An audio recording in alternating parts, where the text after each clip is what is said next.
Acho que nada ainda, né? Aí, agora sim. Vamos aguardar alguns segundos. Bom dia a todos. A partir deste momento, declaro aberta a sessão de julgamento virtual da 8ª Câmara Julgadora do Tribunal de Impostos e Taxas do dia 21 de outubro de 2022. Temos 4 processos na pauta. O primeiro é a Drogaria São Paulo, AIN relativo a AIN 41.08.104. É um processo de minha relatoria. Tem pedido de sustentação pelo Dr. Gabriel. E é um processo que todos têm conhecimento já da matéria. Eu faço a leitura da acusação e, na sequência, o Dr. Gabriel tem 15 minutos. Tá ok, Dr. Gabriel?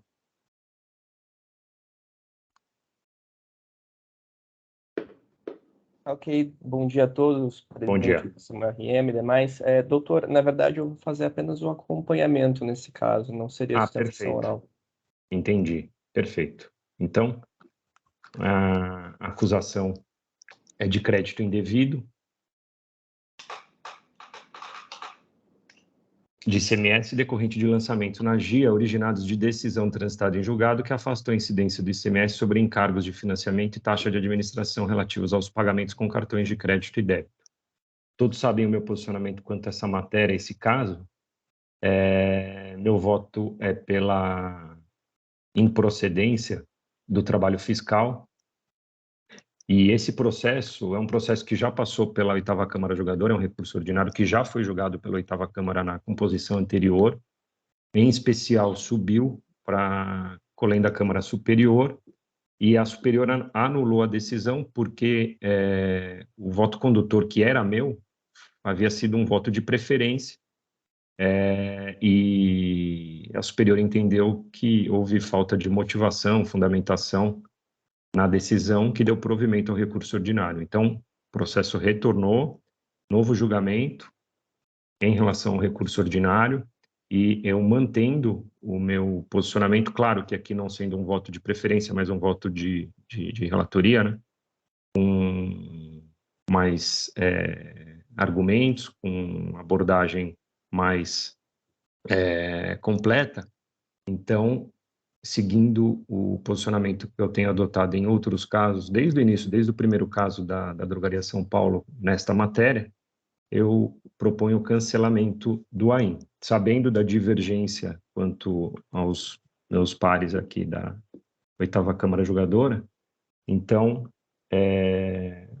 em resumo, eu conheço do recurso ordinário e dou provimento. Se alguém quiser pedir em visto, que eu acredito que seja necessário por conta do entendimento contrário, fiquem à vontade. Eu já estou registrando.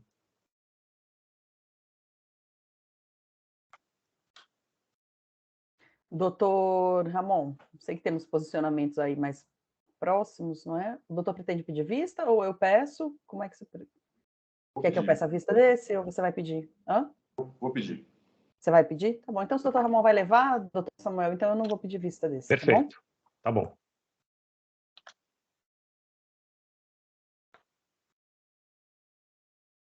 Já está registrado. O detalhe é que eu acho que eu não consigo, o reparte não está permitindo. Já saiu em vista esse processo, doutor? Não. Não, esse é um caso que foi anteriormente pela 8ª Câmara na outra composição, aí subiu para a superior anulou e está retornando, entendeu? É a primeira sessão de julgamento. Porque o reparte não está me permitindo. É porque ainda está na fase de debate, está aguardando o registro. Voto, Sim. Depois que ele registrar, consegue. Perfeito. Está com muita pressa, doutor Ramon. Espera. Está muito acelerado. O que é bom, viu? O que é bom. Acho que agora já está na tela. É que eu fui testar aqui, que se não saísse para você, eu tentava pegar, mas ele é da fase. Perfeito. Então, vista concedida para o doutor Ramon, o processo volta então para uma próxima sessão, ok, doutor Gabriel? Perfeito. Obrigado a todos, uma excelente sessão. Peço licença para me retirar.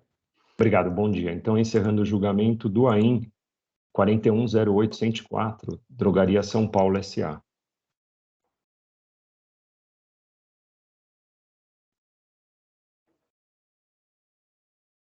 Encerrado o julgamento. Na sequência, temos Companhia Brasileira de Distribuição, é o AIN 41.560, recurso ordinário de relatoria do Dr. Faisal. Temos a presença do Dr. Vanderlei de Souza Júnior para a realização de sustentação oral, doutor, é isso? Bom dia a todos, exatamente, doutor Samuel. Ótimo, obrigado. O doutor Faisal faz a leitura da acusação ou das acusações, e aí na sequência o senhor pode iniciar a sustentação oral, ok? Doutor Faisal, por favor, com a palavra. Obrigado, doutor Samuel. Bom dia a todos novamente. Bom, a empresa foi autuada pela prática das seguintes infrações. Infração de crédito indevido de ICMS no montante de R$ 1.826.150,46 no período de março de 2016, por meio da escrituração de seus registros fiscais de apuração do ICMS e declaração GIA, de operações próprias de crédito do imposto, que teria sido proveniente de suposto ressarcimento de ICMS-ST, solicitado nos autos do protocolo número 51135319244/2016. No entanto, o pedido de ressarcimento da empresa referente ao período de março de 2016 foi objeto de análise de indeferimento por esta secretaria. Em virtude do indeferimento do seu pedido de ressarcimento e conforme estabelecido no artigo 6º, parágrafo 2º, item 2, a linha B, do regime especial processo número 51224372091/2009, o contribuinte foi notificado a retificar a guia de informação e apuração GIA, de operações próprias referente ao período objeto da análise, bem como os respectivos livros fiscais digitais, de forma a estornar o imposto indevidamente creditado no campo 57 da GIA. Outros créditos. A título de ICMS a compensar com a CAT 17/99. Apesar de devidamente notificado, o contribuinte não efetuou a referida retificação. Para se comprovar a infração, juntou-se ao presente auto de imposição os seguintes documentos. Aí vem a relação de documentos juntados, né? Relatório circunstanciado, cópia do processo do pedido de ressarcimento, e vem lá uma série de documentos que acompanham a lavratura do auto. Então, o auto tem apenas essa acusação, senhor presidente. Eu devolvo a palavra. Obrigado. Obrigado, doutor Faisal, pela objetividade. Então, com a palavra, o doutor Vanderlei para a sustentação oral. Obrigado, doutor Samuel. Bom dia a todos. Queria só fazer eu sei que essa matéria, nós, inclusive, já tivemos aqui alguns julgamentos na 8ª Câmara com relação a essa situação de ressarcimento de ICMS-ST de Companhia Brasileira, mas eu queria fazer só pontuar algumas questões que eu acho que são relevantes para esse caso específico. A primeira questão relevante é a de que, diferentemente dos casos, de alguns outros casos que a Companhia Brasileira apresenta, essa acusação fiscal não é de falta de pagamento do imposto previsto no artigo 426A, ou seja, o artigo que dispõe sobre o ICMS antecipado aqui em São Paulo. É sobre um creditamento indevido com operações próprias. Por que eu estou dizendo isso, né? A Companhia Brasileira de Distribuição, ela tem um regime especial, e essa é uma peculiaridade da operação dela, de que o ressarcimento, o direito de ressarcimento de ICMS-ST, e qual que é a origem desse ressarcimento? Operações em que ela antecipa o ICMS-ST e o próprio e dá uma saída interestadual posteriormente, ou seja, o fato gerador presumido não ocorre, né? Essa é a origem desse crédito. Nessas situações, ela apresenta um regime especial que lhe autoriza compensar o ICMS previsto no 426A do regulamento com esses valores. Isso é uma peculiaridade da operação dela via esse regime especial.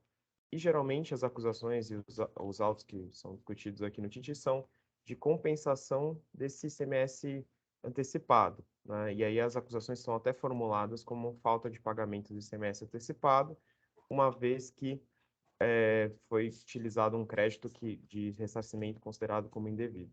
Nesse caso específico, não é a compensação do ICMS antecipado, é a compensação do ICMS próprio.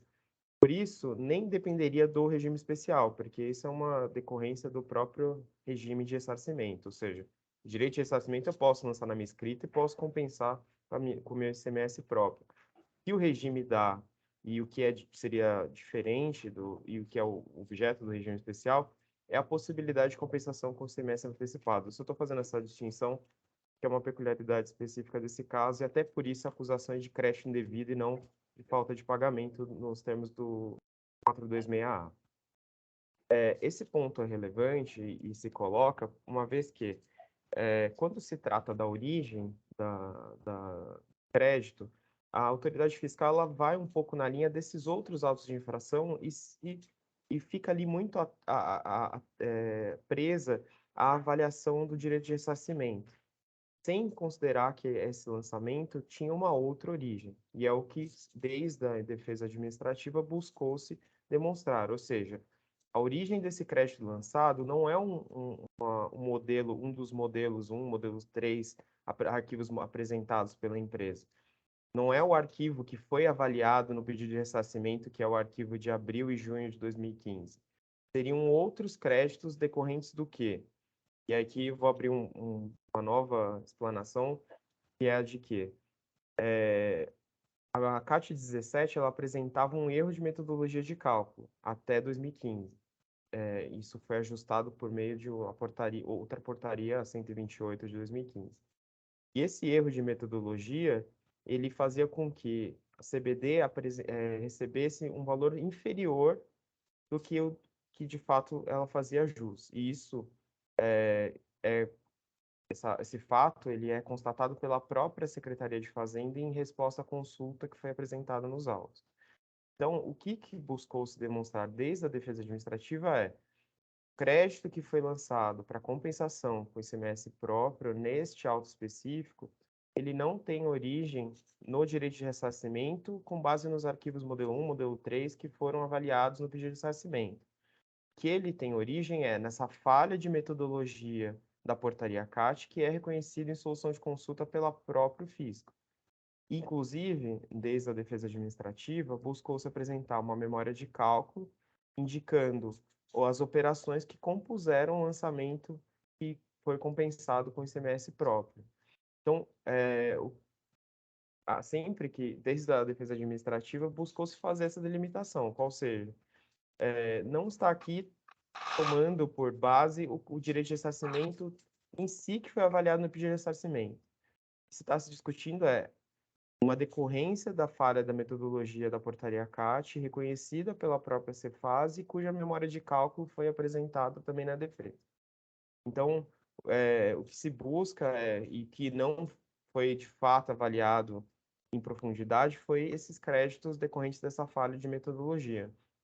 Inclusive, em outros autos lavrados aqui que se discute perante o TIT, essa falha de metodologia nem é glosada ou discutida pela Secretaria de Fazenda. O que se discute eventualmente é direito de atualização monetária desses valores, e há discussões nesse sentido. Então, o que se busca, basicamente, é que esse valor lançado em dia de março de 2016 seja avaliado a origem indicada pelo contribuinte, que é essa diferença de metodologia, essas diferenças que não foram ressarcidas à época, que há uma memória de cálculo indicando para tanto. Então, basicamente, são essas considerações, ou seja, fazer o distinguish entre os casos normalmente avaliados aqui e esse caso específico, apontar que, desde a defesa administrativa, buscou-se demonstrar a origem e legitimidade do crédito, inclusive por meio de memória de cálculo que não foi até então avaliada.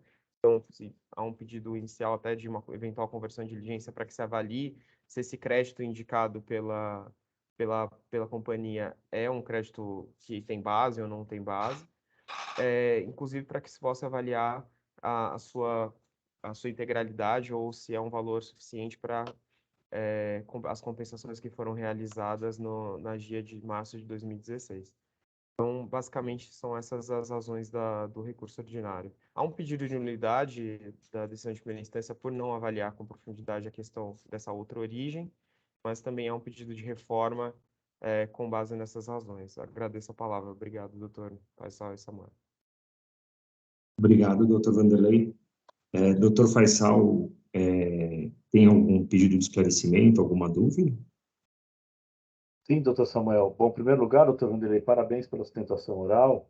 De fato, é um caso um pouco diferente. Eu vi que há algumas preliminares, né, de nulidade em relação à decisão proferida em primeira instância. Há também uma questão que diz respeito à decadência que está sendo pedida lá no recurso, né? De fato, com a sustentação oral que o doutor acabou de fazer, eu queria esclarecer algumas dúvidas. Quer dizer, o crédito que está sendo objeto deste auto de infração é crédito objeto de ICMS-ST próprio, de operações canceladas, segundo o que o doutor bem colocou. Mas ele foi objeto de pedido e esse pedido foi indeferido? Ou o erro está aí? Eu queria entender um pouquinho melhor essa parte. De acordo com o regime especial, como o regime especial ele abrange só as compensações com ICMS antecipado, em regra nem seria necessário fazer o pedido, porque eu só faço o pedido de ressarcimento, entrego lá no posto fiscal o pedido de ressarcimento nas hipóteses em que eu vou compensar o ICMS antecipado à luz do regime especial, porque é uma excepcionalidade, né? Não é algo corriqueiro. O direito de ressarcimento em si, eu poderia lançar diretamente na escrita, independentemente dessa autorização prévia, porque não é o que é abrangido pelo regime especial. Então, essa é uma premissa importante que nós entendemos, porque o fiscal vai muito na linha de que o pedido foi indeferido, sendo que, de certa forma, eu nem precisaria desse pedido sendo formulado, uma vez que não está na abrangência da hipótese do regime especial. Esse é um ponto. O segundo ponto é, além disso, a ideia é que há uma outra origem de crédito que nunca foi avaliado, mesmo quando na avaliação do pedido de ressarcimento, que é, isso decorre dessa falha de metodologia reconhecida pela própria Cefaz e que eu apresento a memória de cálculo desses valores. Não é também algo, eu tenho esse direito e não sei de onde vem esse direito de crédito. Não, nós apresentamos ali uma memória indicando quais são as operações que deram origem e o racional do cálculo, que é um diferencial de alíquota, basicamente. O que que acontecia? Antes, para fins de ressarcimento, a metodologia da Caixa considerava bases de cálculo, ela fazia uma comparativa entre a base de cálculo da entrada e a base de cálculo saída. E chegou-se à conclusão, e a própria Cefaz chegou a essa conclusão na resposta à consulta, que essa comparação por meio de base de cálculo não dava o direito de ressarcimento integral, porque desconsiderava situações de operações de aquisição interestadual. Então, deveria ser feito por meio de comparações entre alíquotas. Então, isso é uma premissa até incontroversa que consta dessa resposta à consulta. Então, o que se quer demonstrar é que havia uma outra origem de crédito diferente que foi abordada, inclusive na decisão administrativa que apreciou o pedido de ressarcimento.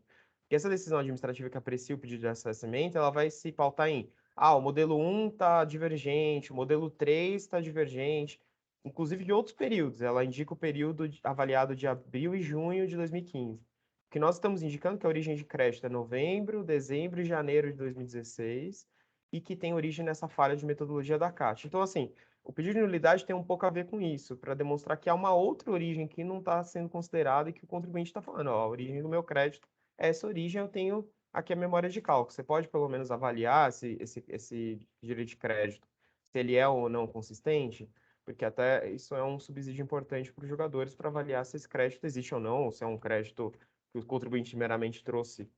E, por fim, a questão da decadência eu nem abordei muito, porque nós sabemos que existe a súmula, o entendimento simulado do tribunal de que, em hipótese de creditamento indevido, não se aplicaria o artigo 150, muito embora a posição da companhia seja de que, de fato, até pela luz da jurisprudência do STJ, que mesmo nessas hipóteses aplica-se uma vez que o fato gerador é de março de 2016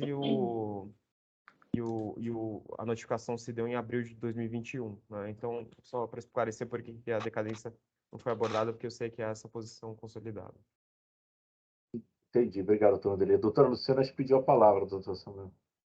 Eu pedi só para fazer, enfim, alguns apontamentos do entendimento da representação fiscal, até porque as contrarrazões ao recurso ordinário fui eu mesma que elaborei. Então, a primeira coisa que tanto o julgador quanto o fiscal, eles afastaram esse entendimento da origem diversa dos créditos, é que foram feitos 2 apontamentos de crédito de ICMS, Um com a fundamentação ICMS a compensar com a CAT 17/99 e outro com a fundamentação do regime especial. E a soma desses valores, ela é idêntica até os centavos da solicitação que foi apresentada no GDOC 51135, 319244 de 2016, que é o GDOC que foi indeferido pelo fisco. Então, que é uma situação que corrobora o entendimento do fisco de que esse valor tem, sim, origem nessa solicitação de crédito que foi indeferida. Outro apontamento que tem que ser feito é em relação à inconsistência na metodologia da portaria CAT de 17 de 99, que a resposta à consulta da Secretaria da Fazenda, ela reconheceu o erro de metodologia e ela autorizou o contribuinte que ele utilizasse demonstrativos corrigidos na solicitação a fim de sanar esse erro temporariamente até que fosse posta uma nova metodologia pela Secretaria da Fazenda. Mas em nenhum momento houve essa autorização para que fosse creditado, independentemente de autorização do fisco, das diferenças apuradas anteriormente. Então, o regime especial do contribuinte, aqui, de novo, estamos falando aqui, as duas hipóteses, uma delas que foi apontada como ICMS a compensar com a CAT 17 de 99 e a outra que aponta diretamente o regime especial. Então, as duas hipóteses, elas estão tratando desse regime especial da recorrente, que ela deveria apresentar um pedido prévio para apropriação dos créditos. E esse pedido prévio, ele não foi apresentado em nenhum momento. Eu entendo que a empresa tem, sim, direito a se apropriar dos valores decorrentes desse erro de metodologia da portaria CAT 17/99, mas ela tem que fazer isso de acordo com a metodologia que a Fazenda determina. Ou ela busca uma autorização para fazer esse creditamento, ou ela faz essa solicitação de acordo com o regime especial que ela possui, mas não há em nenhum momento autorização para que esses créditos sejam lançados diretamente em dia. E aí eu reforço de novo a questão dos valores, que a soma dos créditos lançados com referência à CAT 17 de 99 e o regime especial, ela corresponde até os centavos ao crédito solicitado no GDOC que foi indeferido pela Secretaria da Fazenda. Doutora Luciana, só uma dúvida, então, aproveitando que a doutora fez as contrarrações, mesmo no caso do ICMS-ST próprio, entende a representação que haveria necessidade de autorização para fazer a apropriação do crédito? Veja bem, ele está lançando lá nas operações próprias, mas é o ICMS a compensar com a portaria CAT 17/99. Então, esses créditos, eles foram apurados pela metodologia da CAT 17/99. E aqui a gente não está discutindo onde que ele está sendo usado, mas a origem desse crédito, que é justamente o pedido indeferido pelo fisco. Eu tenho uma dúvida, doutora Luciana, naquilo que você falou sobre que o procedimento não teria autorização, nem no regime especial? Não, o que acontece? O regime especial dele, eu estou aqui procurando no meu parecer, tá? O regime especial dele determina os créditos apurados na forma da portaria CAT 17/99, a partir de 1º de fevereiro de 2008, a título de ressarcimento, na situação indicada no artigo 269, e decorrentes do recolhimento de ICMS por substituição tributária pela própria interessada, nos termos do artigo 426-A do RICMES, poderão ser deduzidos da apuração prevista no parágrafo anterior, mediante o lançamento em outros créditos do quadro crédito de imposto. O lançamento referido fica condicionado à apresentação até o dia 14 do mês seguinte do requerimento da interessada ao chefe do posto fiscal, que está vinculado em 2 vias, acompanhado da seguinte demonstração, e aí os demonstrativos da CAT 17/99. Então, sempre que ele for fazer um pedido de Entendi. crédito com base na CAT/99, ele precisa fazer o requerimento ao chefe do posto fiscal. É que eu além acho que disso, só tem, desculpa te interromper, mas tem um pouquinho de diferença aí, ele não fazer o pedido de ressarcimento, mas tão somente apresentar o demonstrativo, porque o regime especial eu não li, mas me parece que é justamente para você afastar essa necessidade, obrigatoriedade de apresentação do pedido. Então, assim, não, olha, é que o pedido ele é apresentado posterior. então, mas não é um pedido para utilização, é um pedido / demonstrativo para apresentar os créditos, e aí fica passível de uma fiscalização, de uma auditoria, entendeu? Sim, mas aqui o que eu estou ressaltando é que ele faz o lançamento e fica condicionado. Ele tem que apresentar até o dia 14 do mês seguinte o requerimento ao chefe do posto fiscal em 2 vias, acompanhado da documentação. Então, ele teria que ter protocolado esses demonstrativos.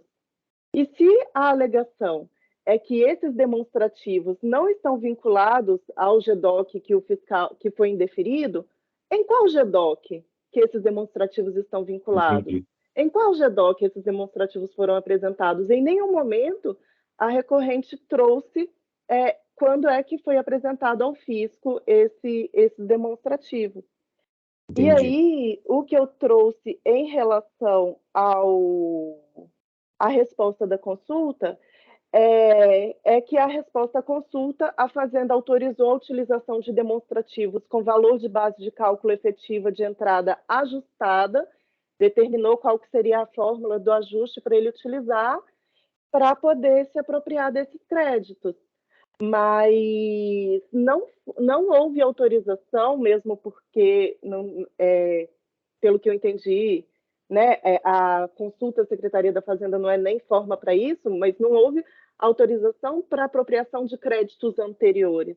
Não houve uma determinação de como a recorrente deveria proceder para se apropriar desses créditos anteriores.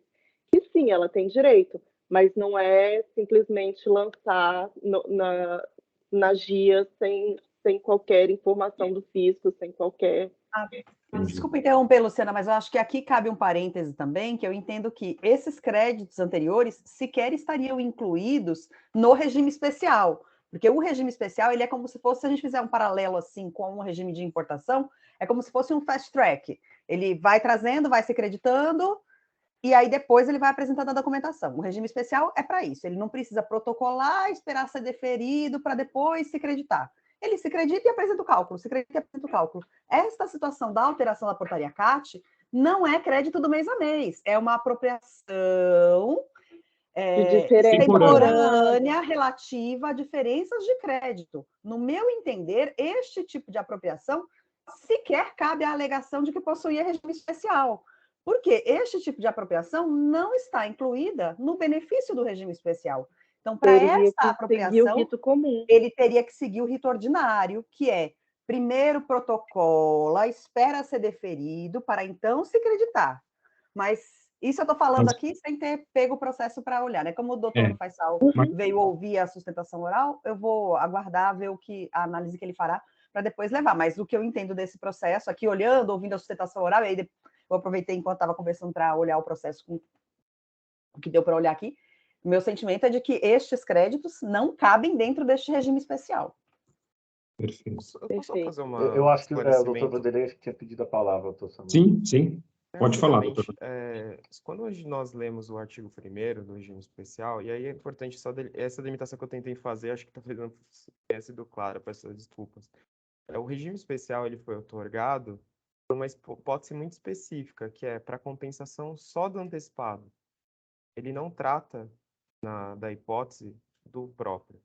Quando você lê, está escrito: disposto nesse regime especial, aplique-se às situações em que, na entrada no território deste Estado de mercadoria sujeita ao regime da substituição tributária, proveniente de outra unidade da Federação, em que conste os estabelecimentos interessados como destinatário do documento fiscal relativo à operação que seja atribuída à interessada, a responsabilidade de apuração e retenção, ou seja, apuração, retenção e recolhimento do imposto devido por antecipação nos termos do inciso 1, 2, artigo 426A do regulamento. Ou seja, o regime especial, o primeiro artigo dele, ele delimita que ele está tratando apenas da situação específica do antecipado do 426A. Por quê? Porque não existe autorização legal fora esse regime especial para se compensar ressarcimento de ST com esse tipo de antecipação. Não existiria fundamento para isso.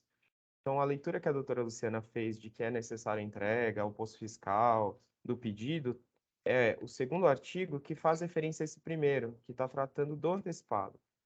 Como esse caso ele trata de compensação de ICMS próprio e não de ICMS antecipado, e é por isso que eu fiz a primeira delimitação, é que nós entendemos que toda essa regulamentação do regime ela não se aplica de fato. Não se aplica por quê? Porque não é a hipótese prevista pelo regime. Toda autuação é um pouco embasada e tem como premissa de que estou tratando do regime. Eu não estou tratando do regime. É isso que a gente tentou na defesa e no recurso apontar. Com relação à diferença da metodologia, o que acontece? Eu apresentei esses arquivos lá no passado, né, aqui no caso em março, abril de 2016. A minha solução de consulta veio a confirmar que de fato havia esse erro, que de fato eu tinha essa situação tempos depois, né? Então eu nem poderia retransmitir esse arquivo que já estava entregue ao fisco. Por isso que se apurou, eu não poderia pegar a apuração do ressarcimento e refazê-la e entregá-la, porque ela já estava até entregue ao fisco. Então, se apurou o valor da diferença e foi feito o creditamento. Inclusive, apontou-se, demonstrou-se a origem desse creditamento, que é a memória de cálculo que se apresenta. Então, eu só queria fazer esses apontamentos. Primeiro, que o regime ele nem aborda isso, então essa obrigatoriedade de entrega, o posto fiscal do pedido, ela não está abrangida pelo regime, uma vez que o artigo 1º se refere exclusivamente ao 426A. E de que a solução de consulta foi posterior e que eu não já tinha, de fato, apresentado o meu primeiro pedido, que era menor, e eu fazia jus à diferença. Obrigado. Desculpa, minha longa. Perfeito, doutor Wanderley, obrigado. Algum esclarecimento mais? Doutor Faisal? Eu queria aproveitar, bom, de fato é um caso bastante peculiar, aí, características bastante específicas, né? Doutor Wanderley, só uma dúvida, o doutor recorda por que foi indeferido por que houve um indeferimento da aplicação do crédito? E aí é um ponto importante, né? Qual foi a motivação do indeferimento do pedido de ressarcimento? Primeiro, é de que havia discordâncias entre o modelo 1 e os arquivos magnéticos. O modelo 1 totaliza um valor de 2.203 e o arquivo magnético é 2.204. E, além disso, outras questões específicas da movimentação, porque o modelo 3 é uma movimentação de estoque. Então, ele encontra lá uma inconsistência. Na nota tal, eu verifiquei que havia um valor de confronto ou um valor de ressarcimento que não bate com o valor da nota de entrada. Ou seja, mas todas essas motivações adotadas pelo pedido de ressarcimento na decisão administrativa são com relação ao crédito originário, nem são com relação à diferença que eu estou apontando como origem de crédito. Então, esse descompasso entre a motivação da decisão que deferiu o pedido de ressarcimento e a origem de crédito que eu aponto é um dos pontos que a gente traz na defesa.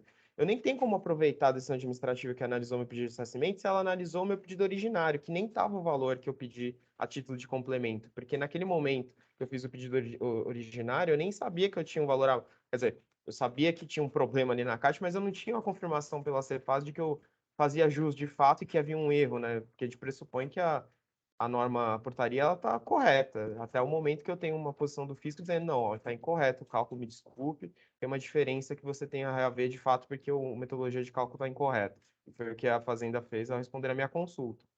Então, no momento que foi analisado o pedido de ressarcimento original, esse valor de complementos nem está ali abrangido. Então, as razões de decidir do pedido de ressarcimento elas nem são aplicáveis, porque são outros, inclusive outro período, porque ali está analisando abril e junho, e eu aponto que a origem de crédito da diferença é novembro, dezembro de 2015 e janeiro de 2016. Então, assim, no fundo, o indeferimento do pedido de ressarcimento não é relevante, porque não é a origem do crédito. É isso que eu quero dizer na minha defesa, no meu recurso. Não adianta o pedido de ressarcimento ter sido indeferido ou não ser sido indeferido se não é a origem de crédito que eu estou apontando. Ou ele nem seria capaz de avaliar ali, porque nem tinha pedido aquele crédito, que é uma complementação posterior, né? Entendi. Tá bem. Eu não trouxe o voto, doutor Vanderlei, porque eu queria entender um pouquinho melhor aí essas circunstâncias todas que nós discutimos. Eu vou trazer o voto numa próxima oportunidade, então. Agradeço os seus esclarecimentos e a todos pelo debate. Perfeito. Obrigado, doutor Faisal. Obrigado, doutor Vanderlei, pelos esclarecimentos. Então, o processo é retirado de pauta e devolvido para o relator, e ele retorna para uma próxima sessão. Entendido? Eu agradeço, eu desejo ótimo trabalho a todos. Boa sessão. Até mais. Obrigado, doutor Vanderlei. Bom dia. É um processo devolvido para o relator.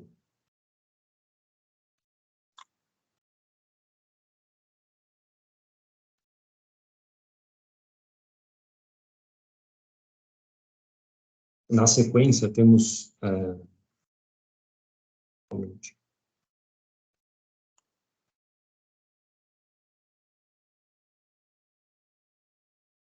com presença de patrono para a realização de sustentação oral, temos Edchá do Brasil Limitada. É o AIN 41-43-622, e é o doutor Antônio Pollack. Tudo bem? Bom dia, doutor. Bom dia, doutor. Tudo bem? Bom dia. Vai fazer sustentação oral, correto? Correto. Perfeito.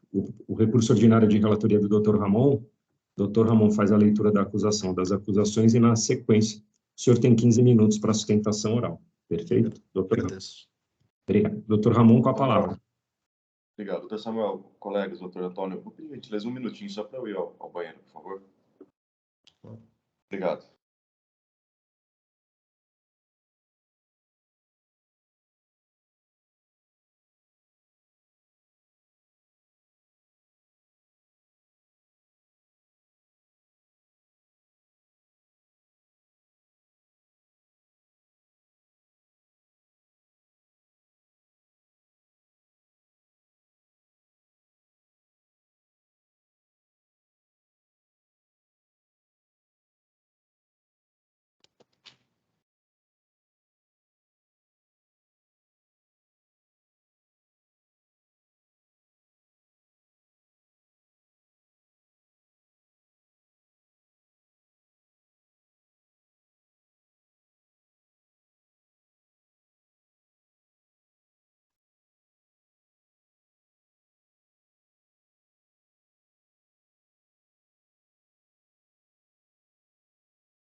Obrigado, desculpem a recorrência. Presidente, pode liberar a edição do... Ah, já está aqui, né?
Já registrei o voto, presidente. Eu vou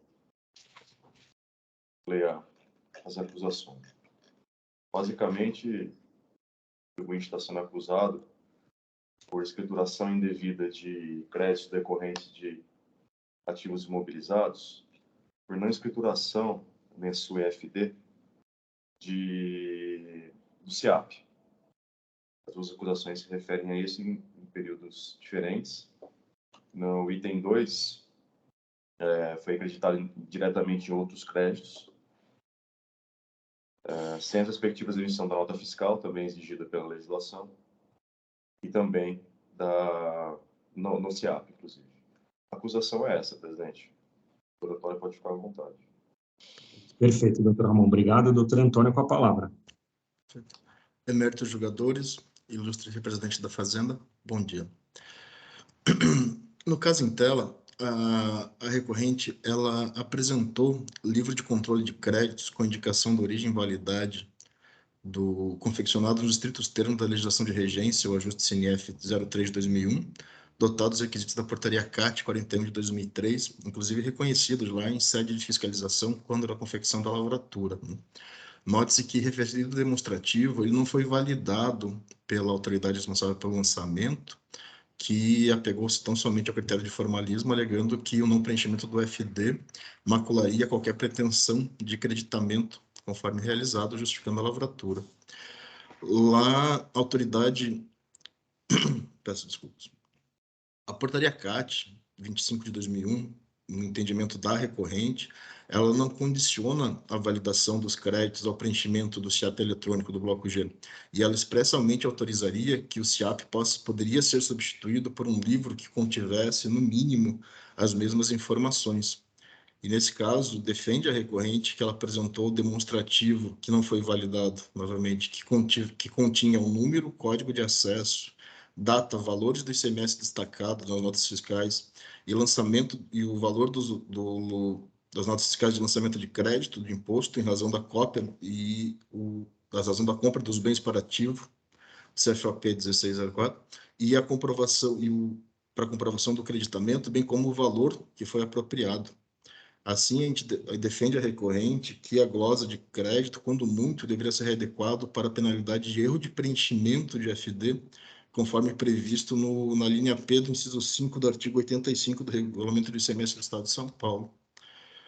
Temos caso similar, que inclusive foi primeiramente julgado, encontra-se em julgamento, mas ele foi levado à sessão de julgamento em 2020 pela 5ª Câmara deste Coleno Tribunal de Impostos e Taxas, julgado pelo número 41140503, que posteriormente foi redistribuído para essa 8ª Câmara de Julgamento sobre a relatoria da doutora Daniela Gonçalves de Nogueira, que nos acompanha no presente julgamento, no qual foi determinada baixa em diligência, conforme se requer no presente, porque é necessário que a autoridade fiscal efetivamente defina se está diante de créditos que são inválidos e inexistentes ou se está diante de um mero erro formal de preenchimento, justamente para se determinar se há necessidade de readequação da penalidade para uma penalidade menos gravosa ao contribuinte, ou se há efetivamente a conduta narrada na inicial da lavratura, que seria uma apropriação indevida de crédito com a aplicação da multa majorada de 100%.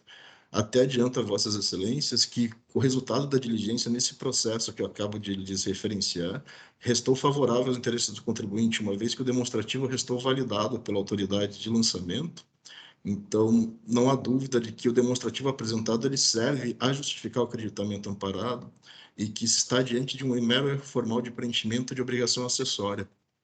Então, não há justificativa para a manutenção da penalidade na forma em que perquirida.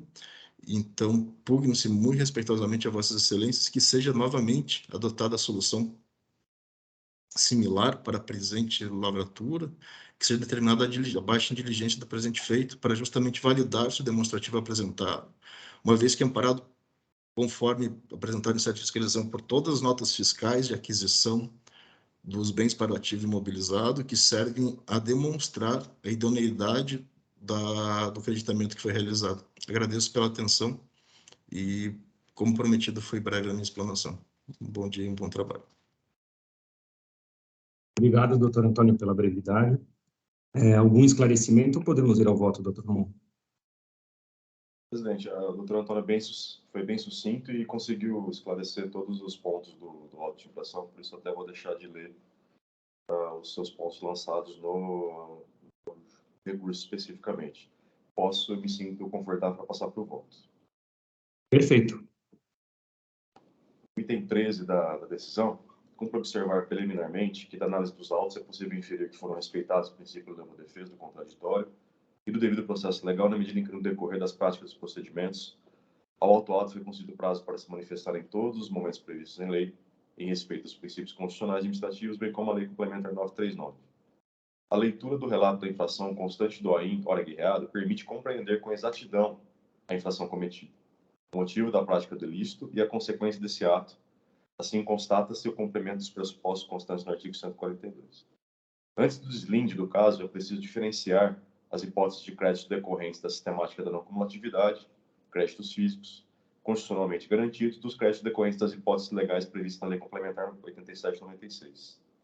É pacífico na doutrina da jurisprudência que o sistema constitucional do ICMS adota como critério principal e predominante o regime do crédito físico, sendo complementado secundariamente em lei complementar. Os itens seguintes, presidente, colegas, doutor Antônio, doutora Luciana, eu faço aqui uma digressão doutrinária, inclusive já tive a oportunidade de lançá-la também em outros julgados de minha lavra, de minha relatoria, explicando que há uma diferença de tratamento, inclusive, de carga axiológica que se dá à não cumulatividade do crédito, que é constitucionalmente garantido, e aos créditos tidos por financeiros, que são aqueles não decorrentes da não cumulatividade, que são previstos na lei complementar, embora com autorização constitucional. Então, eu faço essas premissas para tentar justificar aqui o que eu vou definir. Trago também a legislação de regência, tanto da Constituição Federal como da lei complementar. Eu vou poupá-los da leitura, de conhecimento de todos. Então, passo ao item 26 da decisão. Faço essa diferenciação para demonstrar que a carga axiológica aplicada aos créditos físicos não deve ser a mesma aplicada aos créditos financeiros, ao passo que os primeiros retiram sua validade no princípio da não cumulatividade, constitucionalmente garantido, enquanto os segundos estão previstos na lei complementar, ainda que autorizados pela Constituição Federal. Com fundamento dessas premissas, passo a análise do caso concreto. A recorrente foi acusada de desatender previsão legislativa de lançar e escriturar em sua FD o controle interno do ativo permanente, nos itens 1 e 2. A infringência foi capitulada nos seguintes instrumentos normativos: artigo 61, parágrafo 1º do RICMS, combinado com o artigo 1º, parágrafo 1º do item 2 da Portaria CAT 25, 2001, e artigo 2º, inciso 2 da Portaria CAT 147, 2009, e artigo 1º da Portaria CAT 41, 2003. Aí trago aqui toda a legislação citada, chama atenção exclusivamente para a Portaria CAT 25, de 2001, no artigo 1º, parágrafo 1º, item 2, que diz que a partir de 1º de janeiro de 2001, deverá ser utilizado o controle interno de ICMS do ativo permanente SEAP, modelo D, anexo 2, destinado à apuração do crédito e imposto relativo ao bem do ativo permanente, que deverá ser efetuado de acordo com o disposto no parágrafo 10 do artigo 61 do RICMS. Chamo também atenção para a Portaria CAT 147, parágrafo 2º, item 2, no controle do crédito de ICMS do ativo permanente SEAP, de que trata a Portaria CAT 25, e a citada Portaria CAT 41, que traz praticamente toda a delimitação, toda a regulamentação da escrituração desse livro importante. Observa-se que, nos termos da legislação bandeirante, o registro de escrituração SEAP é obrigatório desde 1º de janeiro de 2001 e na FD desde 1º de janeiro de 2011, nos termos do artigo 250-A do RICMS, combinado com o parágrafo 5º da cláusula 3ª do ajuste CNF 2 de 2009, com redação dada pelo ajuste CNF 5 de 2010. A escrituração SEAP digital é obrigatória desde 1 de 1 de 2011. A despeito desse dever instrumental, o contribuinte autuado argumenta que tais deveres tratam de formalismo excessivo do fisco, não sendo idôneos a glosar o direito ao crédito. Ademais, alega que o ajuste CNF 3 de 2001 permite que a existência de controle interno dos créditos do ativo permanente, com indicação de sua origem e validade, justificaria o crédito tomado. Após detida a análise deste ajuste CNF 3, vislumbro na cláusula 7ª a autorização para que cada ente federativo signatário permita a substituição do SEAP por outro livro similar, conforme se observa.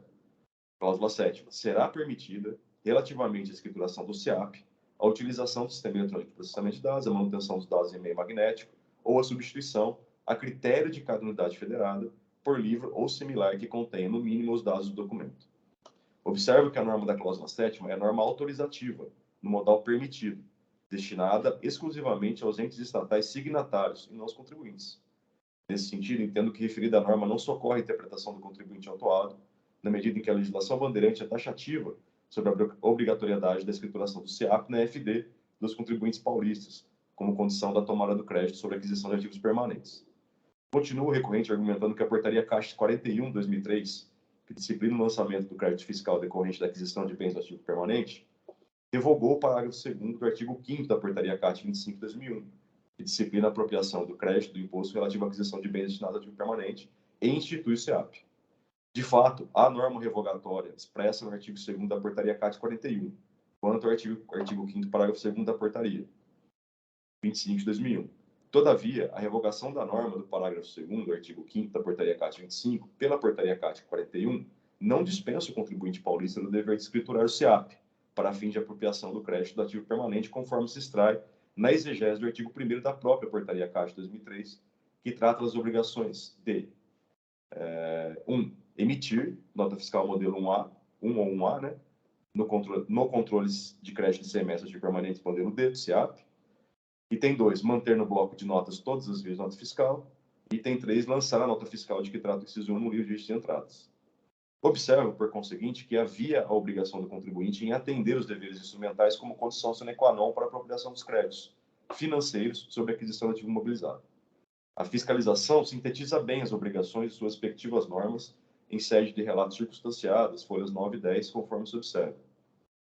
Abro aspas. Estando o contribuinte obrigado à apresentação de escrituração fiscal digital, apresentou o bloco G, SEAP eletrônico, com indicação de sem movimento. Importante observar que a obrigatoriedade da escrituração fiscal digital inclui o SEAP, conforme artigo 2º, inciso 2 da portaria CAT 147 de 2009, a redação dada pela portaria CAT 121 de 2010. Nos termos do parágrafo 5º da cláusula 3ª do ajuste CINIEF 2 de 2009, com redação dada pelo ajuste CINIEF 5 de 2010, a escrituração do SEAP digital é obrigatória desde 1º de janeiro de 2011, e a obrigatoriedade da emissão de documento fiscal para lançamentos temporâneos do SEAP está determinado no artigo 4º da portaria CAT 41 de 2003.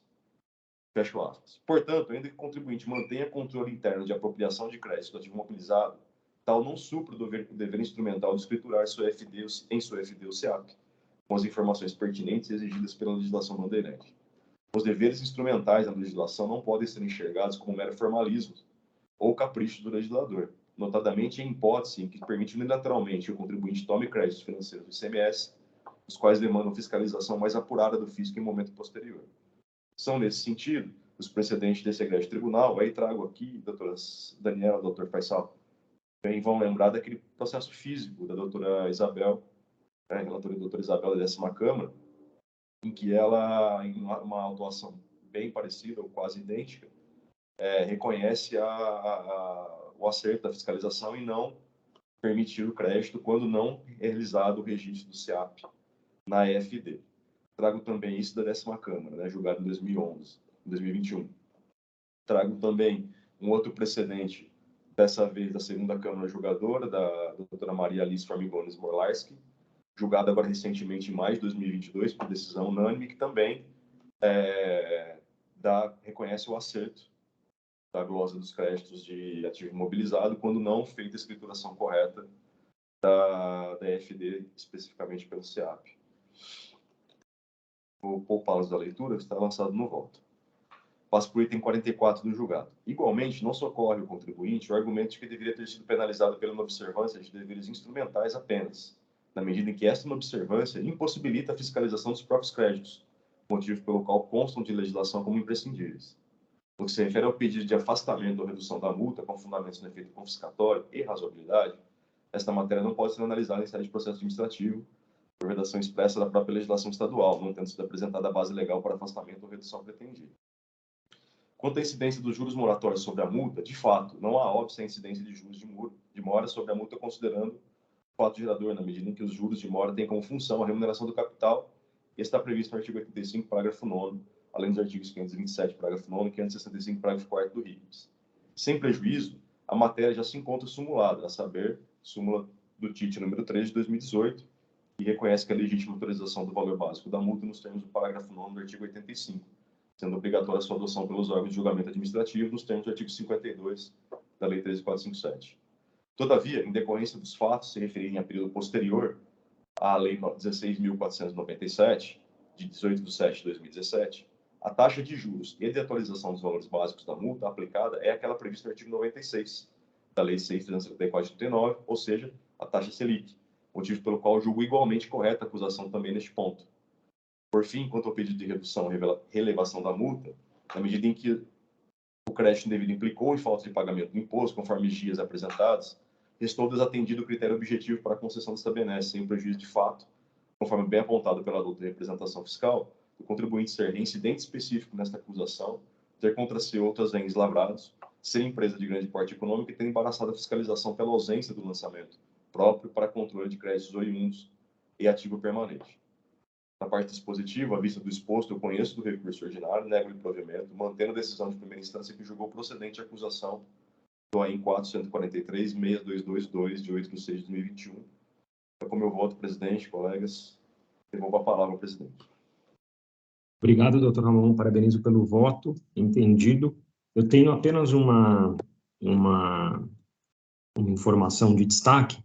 Se, dada a ênfase que o patrono fez na sustentação oral quanto à necessidade de diligência, de colocar no seu voto, quanto ao entendimento de que não há necessidade, isso só uma observação, tá? Fique à vontade. Presidente, eu entendo, compreendo, inclusive, o posicionamento do doutor Antônio, embasado, inclusive, em precedente da lavra da doutora Daniela, porém, eu acho que o pedido de diligência ele é facultativo e cabe ao julgador analisá-lo. No caso, as provas estão todas acostadas aos autos, não vislumbro a eu de qualquer tipo de diligência, na medida em que... Sim, só uma explicação, doutor Ramon. Eu entendi perfeito. Só estou dizendo se você não entende que seria necessário colocar no seu voto, que entende que não há necessidade da diligência. Porque eu vi que no seu voto você fala 2 ou 3 vezes como uma espécie de um relatório ali falando do pedido de diligência, mas não se manifesta sobre isso, entendeu? É só esse destaque. Não resta uma nulidade. Só para evitar um... Permite a edição, por favor, presidente. Perfeito.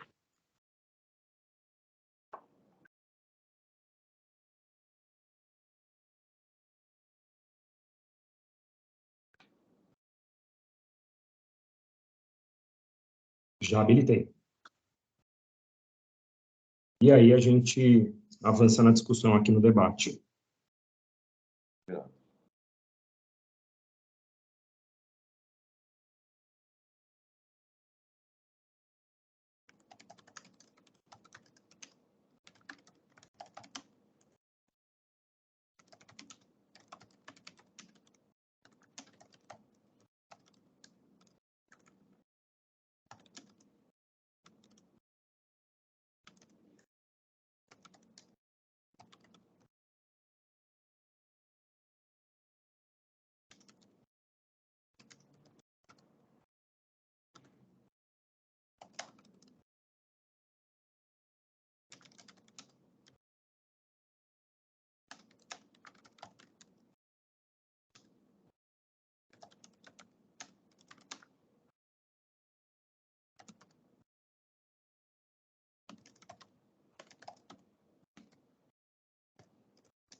Lançado, presidente. Fiz o item 50 do julgamento, dando por satisfeito com as provas apostadas nos autos. Obrigado, doutor Ramon.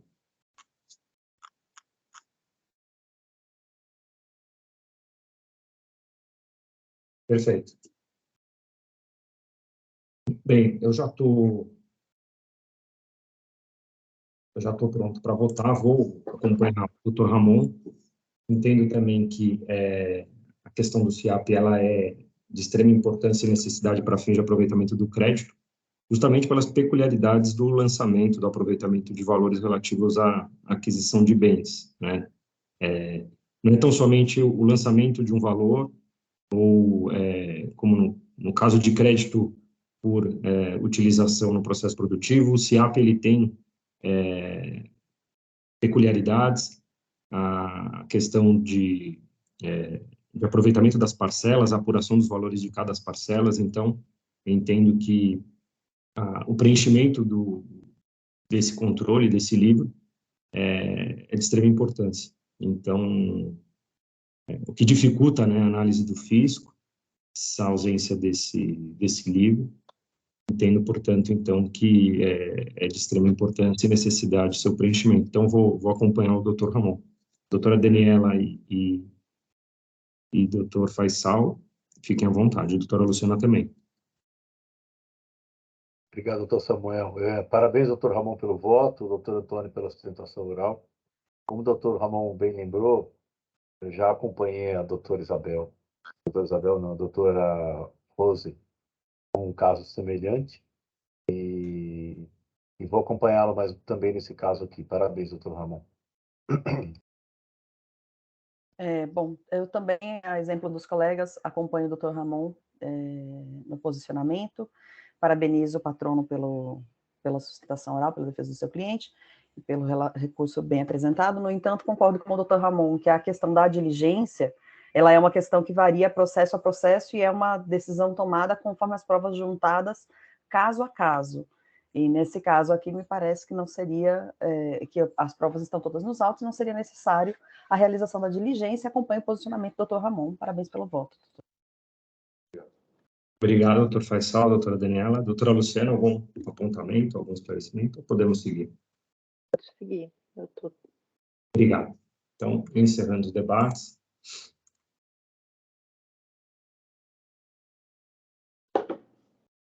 Verificando o quórum.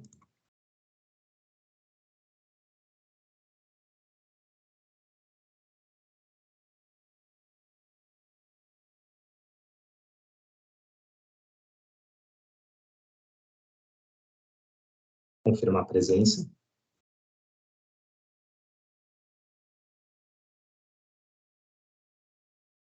Doutor Faisal. Todos confirmaram, iniciando a votação.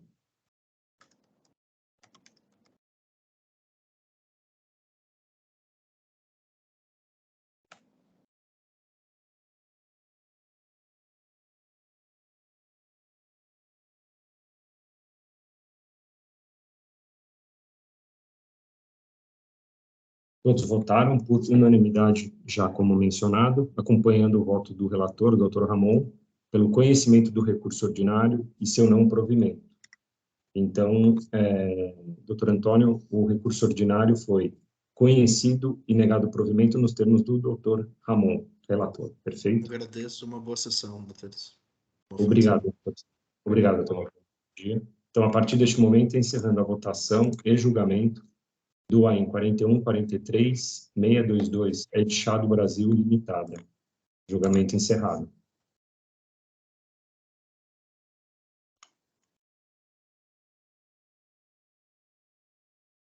Temos o processo relativo ao AIN 41.41.684, cujo autuado é Sartorato Moreto Indústria de Alimentos Eireli. É um recurso ordinário de relatoria da doutora Daniela. Não temos pedido de sustentação oral, então, com a palavra, a doutora Daniela. Bom, senhores, havia pedido de sustentação nos autos, não é? Eu ouvi a sustentação oral do patrono nessa oportunidade, mas como não houve comparecimento, então, doutor Samuel, eu peço para devolver o processo para a pauta e eu trago o voto semana que vem. Perfeito, doutora Daniela. Só uma correção minha aqui. Havia pedido de sustentação oral, o que não havia foi no relatório aqui, quando os patronos apresentam. Então... não, tudo bem. Ele deve ter desistido, não tem problema, né? É que eu falei que não tinha sustentação oral, e depois, né, você falou... Mas eu entendi que eu não tinha, porque ele não compareceu. Não tem nenhuma questão. Eu já registrei aqui o não comparecimento e devolvo, então, para o relator, perfeito? Para a doutora Daniela. Não, pode devolver direto para a pauta. E aí ele vem para a semana que vem. Já foi? Tá bom. Então, não, eu entrego. É só ela devolver, eu posso entregar agora. Eu posso entregar agora. Perfeito, desculpa. Tá, eu entrego agora. Não, tranquilo. Foi mais rápido aqui. Tá bom. Então, processo devolvido para a relatora, doutora Daniela. Então, com isso, a gente encerrou a análise de todos os casos. Então, a partir deste momento, declaro encerrada a sessão de julgamento virtual da 8ª Câmara Julgadora do Tribunal de Impostos e Taxas do dia 21 de outubro de 2022. Peço ao Oswaldo, por favor, que encerre a gravação.